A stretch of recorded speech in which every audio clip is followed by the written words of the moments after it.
Hoje o nosso tema, primeiro dia da campanha, e o nosso tema é prosperidade, campanha da prosperidade. E como tal, hoje eu quero falar sobre a prosperidade bíblica. Peço para que todos abram as suas Bíblias no livro de Jeremias, capítulo 2, versículo 13. Jeremias, capítulo 2, versículo 13. O meu povo cometeu 2 crimes.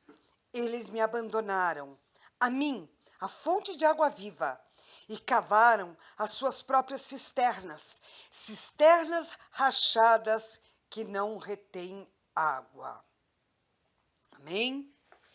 Senhor, que em nome de Jesus, que seja o teu Espírito a falar por mim esta noite, que eu seja usada para transmitir a palavra que tu tens para nós.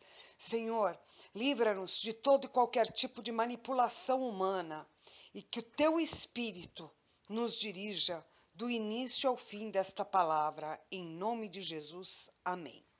Vamos verificar qual o contexto de quando foi escrita essa passagem. Jeremias foi profeta por 40 anos. Nesses 40 anos, ele denunciou o pecado e chamou o povo para arrependimento. Ele, quando iniciou o seu ministério como profeta, foi no reinado de Josias, um rei que assumiu aos 8 anos de idade e que promoveu um avivamento. Depois, quando Josias morreu, o seu filho Zedequias assumiu. Zedequias, ele até gostava de ouvir ao profeta, mas ele não obedecia. Com a morte de Zedequias, quem assumiu foi Jeoaquim, filho de Zedequias, neto de Josias.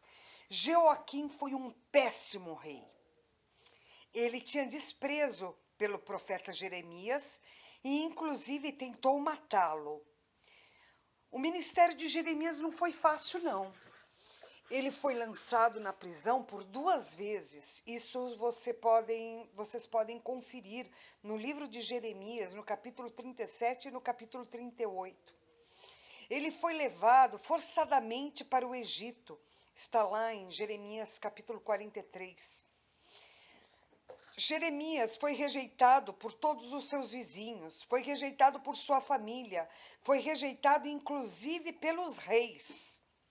Jeremias não era estimado exatamente porque ele denunciava o pecado e chamava as pessoas para o arrependimento.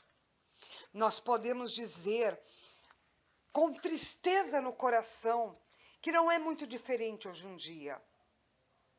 Os profetas que anunciam a verdade, que denunciam o pecado, muitas vezes eles não são queridos. As pessoas preferem ir em igrejas, em locais onde elas são constantemente motivadas, onde elas recebem apenas essas palavras de motivação, mas onde elas não são confrontadas com o pecado, onde elas não são chamadas para o arrependimento. Pessoas, pastores, presbíteros, líderes que dedicam a vida ministerial a denunciar o pecado, normalmente são muito sós. E assim era o caso de Jeremias.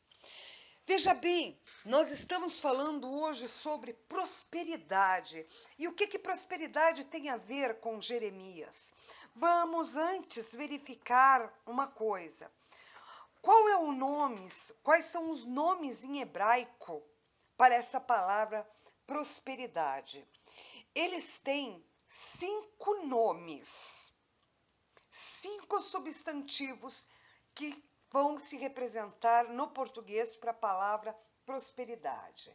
A primeira é Tissaler, que significa a prosperidade de uma vida muito bem-sucedida.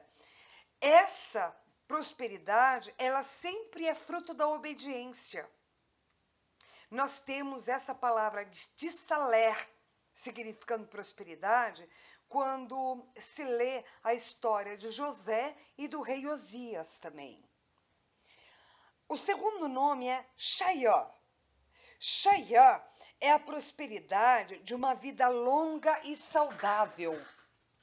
Shaiá era, inclusive, como o povo saudava ao rei Davi quando clamavam que queriam que Davi tivesse uma vida longa, uma vida saudável. O povo todo gritava, Shaiá, Shaiá, Shaiá. Melhor dizendo, creio que é Raiá, porque como começa com CH e em hebraico, o CH tem um som de R. Então, Raiá. O terceiro nome para a prosperidade é Sacal. Esta é a sabedoria que traz prosperidade. Eu agora, como exemplo, eu vou dar um exemplo negativo.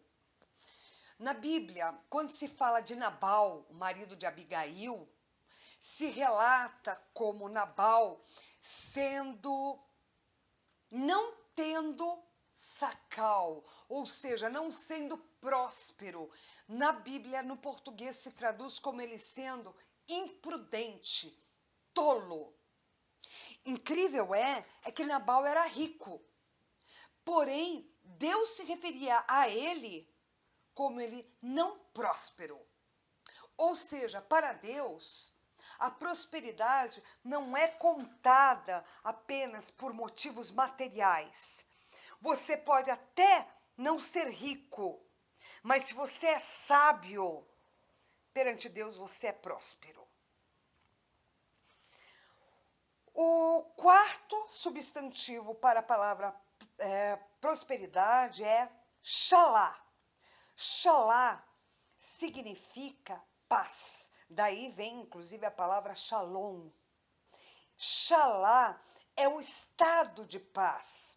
Em Salmo 30, versículo 6, o salmista diz assim, eu dizia na minha prosperidade, não vacilarei jamais. Eu dizia no meu estado de paz, não vacilarei jamais.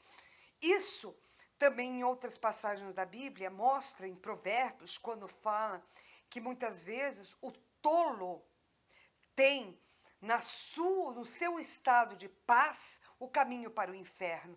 Em que sentido? A pessoa tola, muitas vezes ela está tão presa naquela tranquilidade que está tudo em ordem, que ele vai para o inferno sem nem se mancar. Em outras versões não fala nem o tolo, fala o rico. Tem no seu estado de paz o caminho para o inferno. Veja bem, afinal de contas, eu mesmo já ouvi ricos dizerem que não precisam de Deus. Afinal de contas, se eles ficam doentes, eles têm médico. Eles não têm necessidade de ir em busca de Deus. Eles têm outras coisas a que se apoiar. A quinta e última palavra para prosperidade em hebraico é dashen. Essa significa uma prosperidade abundante, normalmente ligado à prosperidade financeira. Nós vemos essa palavra em diversas passagens no hebraico original, e sendo que muitas vezes para o português ela é traduzida como gordura. Eu gosto muito da passagem de Gênesis 27, 28, que fala assim, assim, pois, te dê Deus do orvalhos dos céus, das gorduras da terra e da abundância de trigo e vinho. Então aqui nós vimos que nós temos a prosperidade de uma vida bem-sucedida como fruto da obediência, a prosperidade de uma vida longa e saudável, a prosperidade de uma vida vivida com sabedoria, a prosperidade de uma vida de paz e a prosperidade abundante. Correto? Então não vamos nos prender apenas a um tema. E eu pergunto, qual a prosperidade que você deseja? Todas? Todas, nenhum problema, não há pecado nenhum em querer ser rico, não há pecado absolutamente nenhum em querer ter a prosperidade da Shen, que seria a prosperidade abundante, nenhum problema. Porém, qual é a prioritária? Em Mateus, capítulo 6, versículo 31 a 34, relata assim: portanto, não se preocupem dizendo: o que vamos de comer? O que vamos beber? O que vamos vestir? Pois os pagões que correm atrás dessas coisas, mas o Pai Celestial sabe que vocês precisam delas. Busquem bem, pois, em primeiro lugar, o reino de Deus e a sua justiça, e todas essas coisas lhes serão acrescentadas.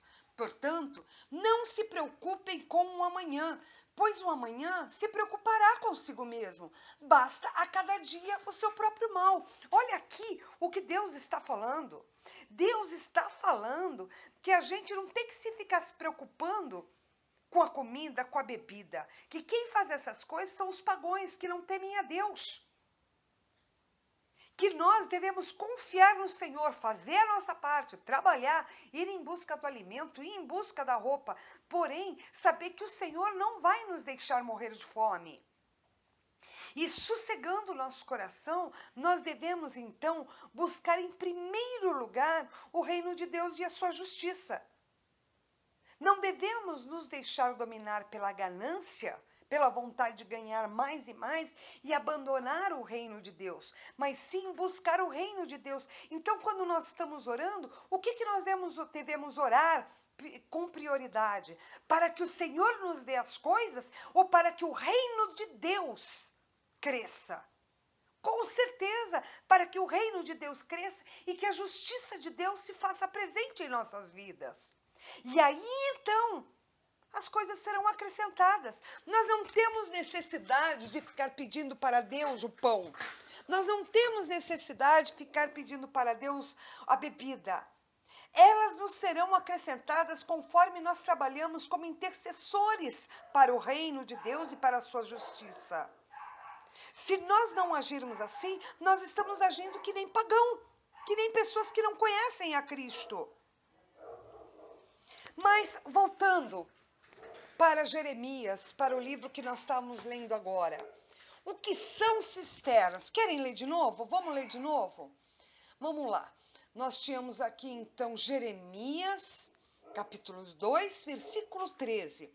O meu povo cometeu 2 crimes. Eles me abandonaram, a mim, a fonte de água viva, e cavaram as suas próprias cisternas, cisternas rachadas que não retêm água. Então, eu quero parar agora para pensar, o que é cisterna? As cisternas são como se fossem reservatórios de água. Essas cisternas, em Jerusalém, elas eram construídas nas colinas.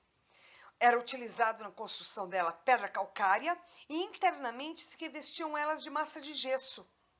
Quando chovia, nos meses de chuva, quando chovia todo o excesso das chuvas, caía nessas cisternas. Então, as cisternas eram já colocadas em lugares estratégicos. Se por acaso acontecesse dessa não ser bem construída ou não estivesse num local propício, essas cisternas acabavam por se rachar, ficavam secas. E mesmo que caísse água lá dentro, essa água não era potável. E eles precisavam de água potável porque o período de seca na Palestina vai de maio a setembro. Nesse período é seca forte, então eles precisavam da cisterna para poder sobreviver. E as cisternas rachadas, normalmente elas eram abandonadas. E aí depois, muitas vezes as cisternas rachadas eram usadas como cárcere. Então José, por exemplo, foi jogado na cisterna pelos irmãos, quando os irmãos ficaram com inveja deles. Jeremias, lá no capítulo 38, também foi jogado numa cisterna. Eles pegaram Jeremias com cordas, amarraram cordas em Jeremias e jogaram Jeremias na cisterna de Malquias, que era filho do rei Sedequias. Essa cisterna estava cheia de lama no fundo e ele atolou. Só que aí um eunuco foi até o rei Zedequias e falou que eles estavam errando, que não estava certo. Zedequias ouviu a esse eunuco, mandou tirar. Aí o eunuco foi lá, amarrou cordas nos braços, amarrou trapos nos braços assim, desceu trapos na cisterna e tiraram Zedequias de lá, Jeremias, quero dizer, tiraram Jeremias de lá. Aí Jeremias foi conversar com o rei, e o rei Zedequias até ouviu a ele, mas entrou por um ouvido e saiu pelo outro. Ele ouviu, mas não se converteu. As cisternas rachadas é aquela, mesmo que elas tivessem água, como essa que estava Jeremias, a água não era água potável, não podia ser usada. Aí, e Deus fala em Jeremias 2,13 que o povo abandonou a fonte de água viva para construir essas cisternas rachadas. No livro de João, no capítulo 7, versículo 37 ao 39, fala assim que no último dia da festa dos tabernáculos, Jesus se levantou e falou, gritando: se alguém tem sede, venha a mim e beba. Quem crer em mim, como diz a Escritura, do seu interior fluirão rios de água viva. Meus queridos, então agora eu quero perguntar aqui para vocês: vocês têm sede de Deus? Amém? Venha até Ele. Se você não vem até Ele, hoje é o dia de você vir e beba da água dele. Vocês creem em Deus, como diz a Escritura, não num Jesus que está pronto, que é um robozinho da gente, mas vocês creem em Jesus, como diz a Escritura? Do seu interior vai fluir rios de águas vivas para saciar a sede de outras pessoas. Nós poderemos ser fontes desse rio para saciar a sede das pessoas que não conhecem. Em João 6,35 também, Jesus falando com os discípulos, ele falava assim: eu sou o pão da vida. Aquele que vem a mim nunca terá fome, e aquele que crê em mim nunca terá sede. Nós nunca teremos fome, nós nunca teremos sede, desde que a gente acredita, que a gente venha até Ele. Mas aqui vamos verificar qual é a origem dessa fonte do rio da vida. Aqui a gente pode ver, como vimos em João 7, 37 ao 39, que diz que quem crer em mim, como diz a Escritura, do seu interior fluirão rios de água viva. Em Ezequiel 47, fala que essa fonte de água viva sai por debaixo da soleira do templo. Meu querido, você é o templo. O rio de água viva não está saindo mais aqui do altar. Não está mais saindo da igreja, do templo. Está saindo de você, porque você agora é a moradia do Espírito Santo. Então, esse rio sai de dentro de você. Leia de novo, João 7, versículo 39. Quem crer em mim, como diz a Escritura, do seu interior fluirão rios de água viva. Você é o templo do Espírito Santo. Você é a fonte que sairá esse rio. Em Ezequiel 47, quem quiser pode abrir e acompanhar. Fala sobre essa água que sai debaixo da soleira do templo. E o que é essa água? Ela representa a presença do Espírito Santo em nossas vidas. Representa um processo de santificação progressiva, constante. Quando você se batiza, você é justificado. Porém, a santificação é uma coisa constante. Ela não é de uma hora para outra, ela é uma coisa progressiva. Enquanto nós estivermos aqui nesse mundo, nós devemos prosseguir a se santificar. Nós não podemos achar que já está tudo bem. Em 1 Coríntios, capítulo 10, versículo 12, diz assim que aquele que julga estar firme, cuide-se para que não caia.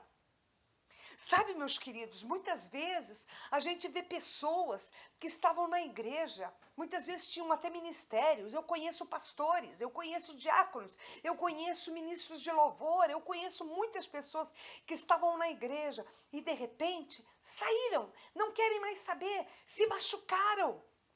se machucaram com a palavra, foi lhe dado promessa e muitas vezes essas promessas não se realizaram.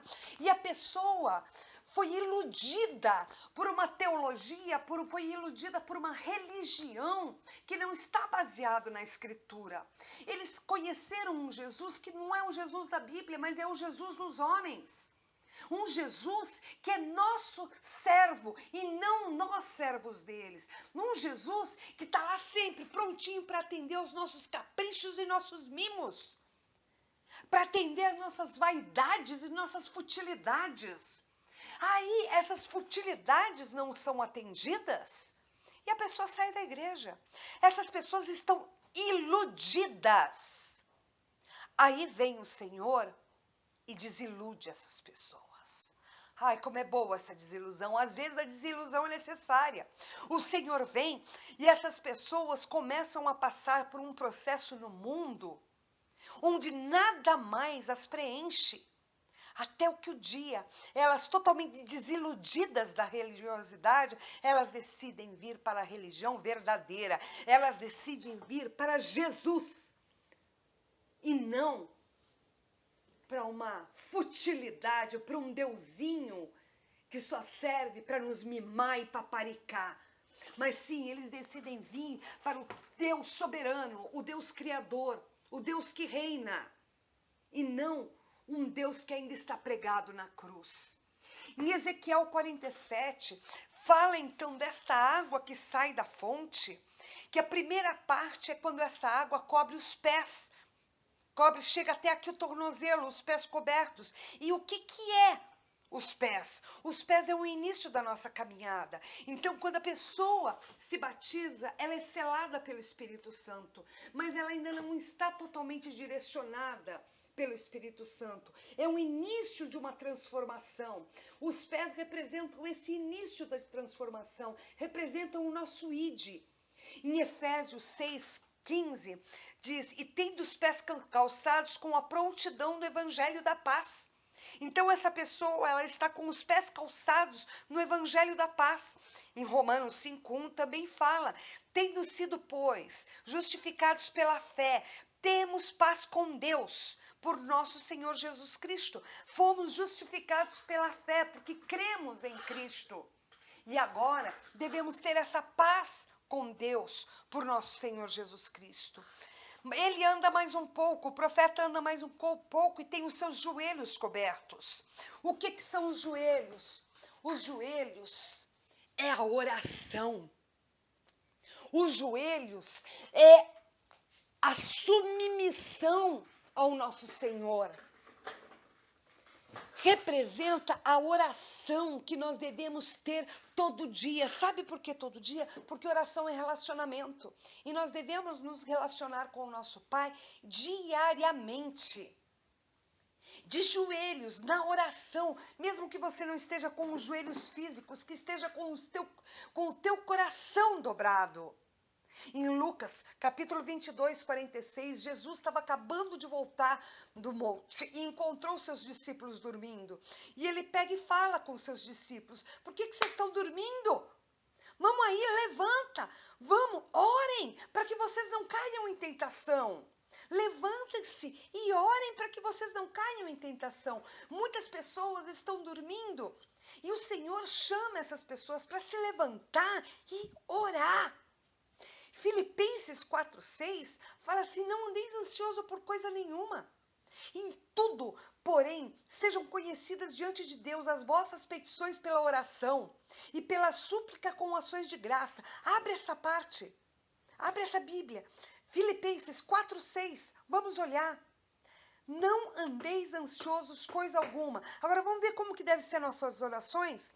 Em tudo, porém, sejam conhecidas diante de Deus as vossas petições pela oração e pela súplica como ações de graça. Podemos pedir para o Senhor as coisas? Sim. Através da oração a gente pede. Através da súplica a gente pede. E a gente pede agradecendo. A gente pede com ações de graça. As ações de graça é agradecimento. Mas o que a gente vê é as pessoas pedirem. E nada de agradecer. É só pedir. Peça. Ai, Senhor, em nome de Jesus, Eu estou precisando da abertura de uma porta de emprego, Senhor. Eu preciso, por favor, me ajude, Senhor.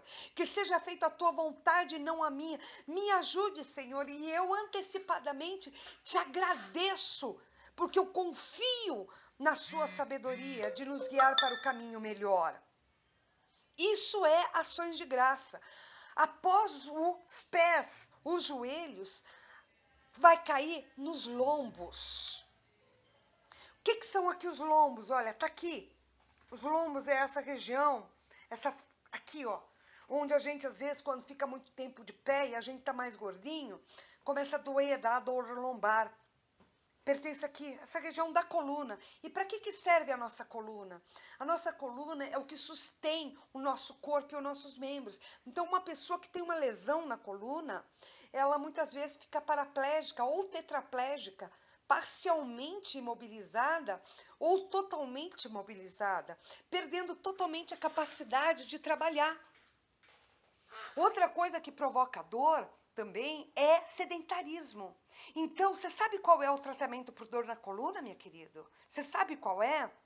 É o cinturão da verdade. Quando a gente está com problema na coluna, muitas vezes o médico manda a gente colocar uns coletes que te enrijecem a coluna e te melhoram a postura. O Senhor manda nós colocarmos no nosso cinturão da verdade. Isso está em Efésios, capítulo 6, versículo 14. Assim, mantenham-se firmes, cingindo-se com o cinto da verdade. E sabe quais são as medidas preventivas para a gente não lesionar a coluna? Em primeiro lugar, exercício que está nos pés, a nosso id, o nosso praticar a palavra de Deus, que está na postura correta de um cristão, que é de joelhos, a outra etapa da água, de oração, joelhos dobrados, orando. E uma outra que está bem na barriguinha, reeducação alimentar. Precisamos parar de nos alimentar das coisas do mundo e passarmos a nos alimentar da mesa de Deus, do pão da vida, e não mais da dieta que o mundo nos oferece, da ração de porcos que o mundo nos oferece.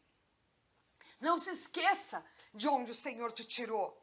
Não olhe para a prosperidade do mundo. Olhe para a prosperidade de Deus. Não desista de prosseguir. Falta muitas vezes, a gente vê na igreja que falta testemunho de transformação e não de aquisições. Nós ouvimos essa semana, essa quinta-feira, um testemunho de transformação aqui. Quem não esteve perdeu, foi um testemunho lindo de transformação. Mas na maioria das vezes os testemunhos que nós ouvimos, o que é? Porque eu consegui comprar, porque eu consegui adquirir, porque eu consegui fazer, porque tal. Simplesmente testemunho de aquisições. Está faltando testemunho de transformação. Eu era macumbeira e agora eu sou de Deus. Eu era uma prostituta e agora eu sou uma pessoa decente. Eu era um alcoólatra e eu parei. Eu antes fumava e agora eu não fumo mais. Eu era uma mentirosa e agora eu parei. Falta testemunho de transformação, meu querido. E essa transformação só é feita quando nós conseguimos chegar no último estágio da água, que são as águas que nos cobrem, que são as águas profundas. São as águas profundas onde chegou a hora de nós sonharmos os sonhos de Deus. Chegou a hora de nós sermos guiados pela mão de Deus.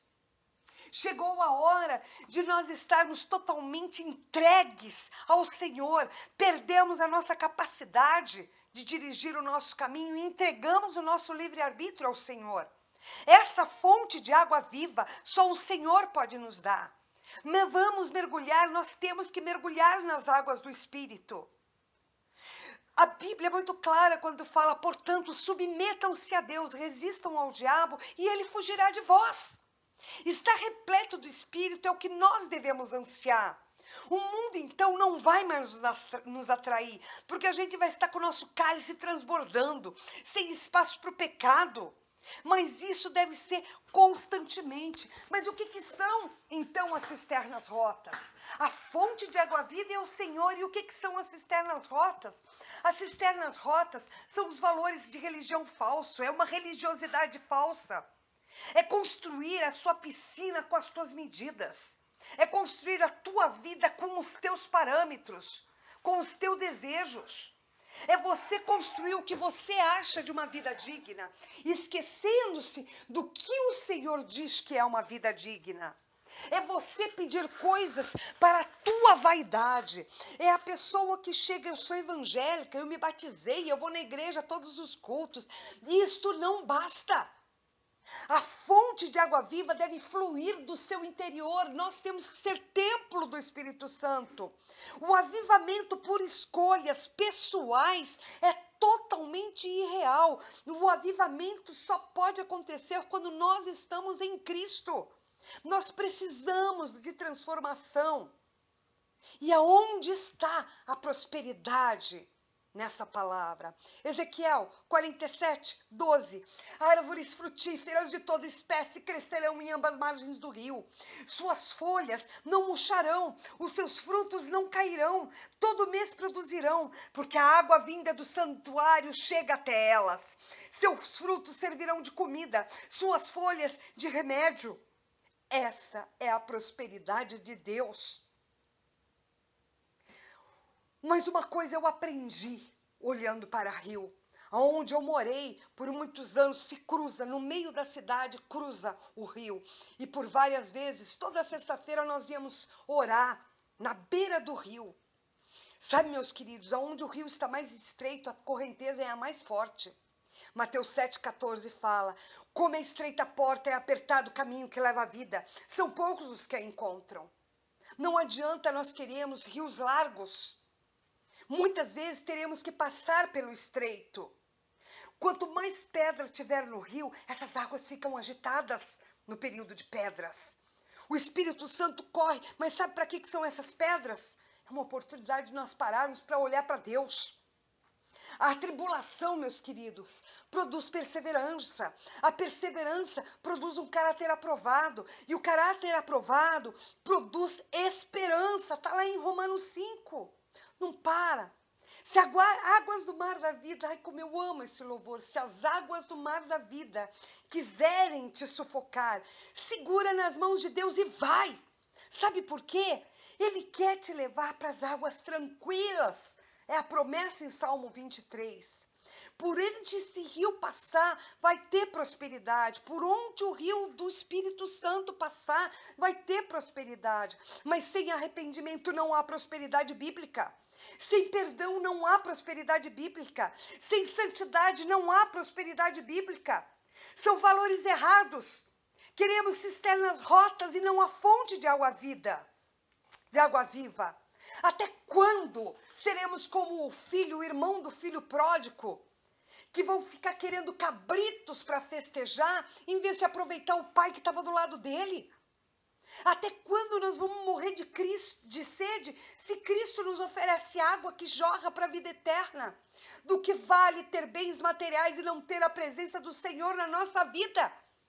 Se os nossos pecados nos afastam de Deus, nós precisamos entender que o conteúdo vale muito mais do que a aparência.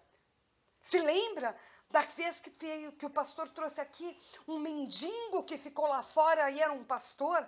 Nós precisamos aprender que a família vale muito mais do que o serviço cristão. Não adianta nada nós estarmos aqui dentro servindo a Cristo se abandonamos a nossa família, se batemos na nossa esposa, se batemos no cônjuge, se brigamos, se xingamos, se desprezamos, se abandonamos nossos filhos e eles a boa sorte, dizendo: eu não dou conta desse menino, eu não dou conta dessa menina. A palavra de Deus vale mais do que experiências pessoais. Muitas vezes nós temos experiências pessoais que nós podemos até achar que foi de Deus, mas será que aquela experiência pessoal está baseada na palavra de Deus? Eu te digo, qualquer experiência pessoal tua que não seja baseada, que não seja firmada na palavra de Deus, é cisterna rota. E por último, nós precisamos entender que o Criador vale mais do que a criatura. Nós agora não somos mais criatura, somos filhos, mas Ele ainda é nosso Criador. Nós já fomos criatura e Ele nos salvou, e Ele vale muito mais do que a gente.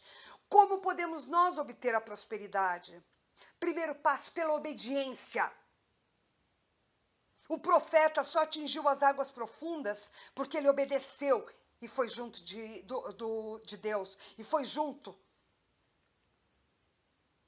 Pela santificação progressiva, o profeta entrou no rio e foi indo até atingir as águas profundas. Me diga, como que nós temos coragem de barganhar com Deus? Ai, Deus, se o Senhor me der vencimento daquela causa que está na justiça, eu prometo que eu vou dar 5 cestas básicas. Quem pensamos que somos nós para tentar comprar a Deus? Você acha que realmente Deus precisa das tuas cestas básicas? Se Deus quiser, Ele manda. Ele quer que você entregue pelo amor às almas, não porque você quer ganhar mais dinheiro, enxergando em Deus como se Deus fosse uma carta de crédito do Tesouro Nacional. Quem sabe uma carta hipotecária, uma poupança de juros altos, uma renda de prazo fixo. Que é isso, gente? Nós devemos dizimar. Ai, Deus, se eu conseguir um emprego, prometo que serei dizimista. Nós devemos ser dizimista porque isso é mandamento de Deus. E não porque se arrumar um emprego. Então, a nossa obediência será só se Ele nos satisfazer, com licença. Mas com essa desobediência, são cisternas rotas que te levarão para um inferno junto com as barganhas. Mesmo que elas venham a ser atendidas. Porque às vezes elas são, viu? Às vezes elas são. E aí isso é ilusão. Ilusão. Está iludido por uma religião falsa. Você acha que Deus se importa com esse tipo de mimimi? Reveja suas atitudes, reveja seus desejos, reveja seus sonhos, reveja seus valores. Em vez de perguntarmos a Deus por que está acontecendo tantas coisas ruins na nossa vida, pergunte a Deus como que Ele pode nos amar tanto, sendo nós tão falhos e pecadoras. Cisternas rachadas, meus queridos, molham, mas não limpam. O que nós queremos? Usar a Deus ou sermos usados por Ele? O que nós queremos? O sistema capitalista ou o céu? E para terminar essa palavra, eu quero apenas ver com você, para quem escolheu o céu, qual vai ser a prosperidade celestial que nós temos. Nas cartas às igrejas, em Apocalipse, para a carta de Éfeso, todo aquele que vencer terá direito de comer da árvore da vida. Na carta de Esmirna, todo aquele que vencer não conhecerá o dano da segunda morte. Na carta de Pérgamo, todo aquele que vencer receberá um maná escondido em uma pedra branca com um novo nome escrito. Na carta de Tiatira, todo aquele que vencer terá autoridade sobre as nações e a estrela da manhã. Na carta de Sardes, andarão junto com Deus, com verdes brancas, com um nome escrito no livro da vida, reconhecido por Jesus diante de Deus e dos anjos. Na carta de Filadélfia, será uma coluna no santuário de Deus. Terá escrito nele o nome de Deus, da Nova de Jerusalém e de Jesus, uma tatuagem escrita: Deus, Nova Jerusalém, Jesus. E na carta de Laodiceia, a pessoa, quem vencer, se sentará no trono com Jesus. Meus queridos, meus amados, o que é isso perante bens materiais? Como eu falei, algum pecado em ser rico? Nenhum. Podemos. Mas não é apenas a prosperidade financeira que devemos procurar. Por favor, não esqueçam disso. Hoje é o primeiro dia da campanha. Nós teremos mais 6 dias. E eu tenho certeza absoluta que haverá dias em que esta palavra será combatida. E muitas pessoas pregarão simplesmente a prosperidade financeira. Você irá se contentar com a prosperidade financeira? Eu não. Para mim isso é detalhe. Eu quero a prosperidade que vem do Senhor. Levante-se agora, meu querido. Levante-se e se coloque em posição para orar para o seu Deus, para orar por aquele que é o fonte de águas vivas. Se coloque agora com o teu coração contrito. Senhor, eu sei que o Senhor me promete muitas coisas. Tua palavra me garante que quando eu sou tua ovelha, nada me faltará. Eu sou herdeira de um tesouro divino. Tudo que existe de riqueza, saúde, amor, foi destinado para Deus, para mim. O Senhor me concedeu o dom de respirar. O Senhor me concedeu o dom de viver. E esse é um dom precioso que estou usufruindo. Senhor, eu sei que esses dons são abundantes e o Senhor está aqui pronto para nos dar. As portas fechadas se abrem ao seu falar. As portas trancadas, os muros trancados com cadeados são liberados pelo teu amor.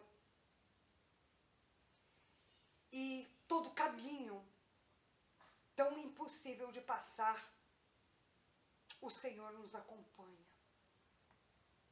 Dívidas, escassez, tudo isso, Senhor, não é da tua vontade que me alcance. Pois a tua fonte é abundante, generosa e amorosa. Mas eu reconheço, Senhor, que muitas vezes me meto em enrascada por não administrar bem a minha vida. E acima de tudo, neste momento, agora eu te peço, Senhor, eu sei que o que eu plantei eu vou colher. Mas eu quero ser próspero na tua presença. Que a tua paz encha o meu coração. Que a tua sabedoria encha a minha vida. Que a tua abundância material encha a minha vida. Vida longa, Senhor.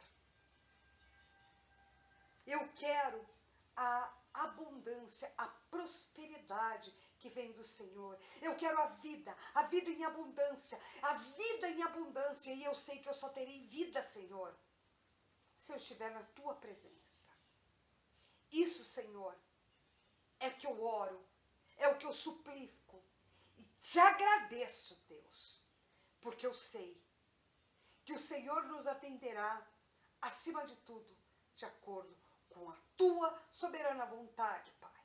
Não quero a tua vontade permissiva, mas a tua vontade soberana, pois ela é boa e perfeita. Em nome de Jesus, amém.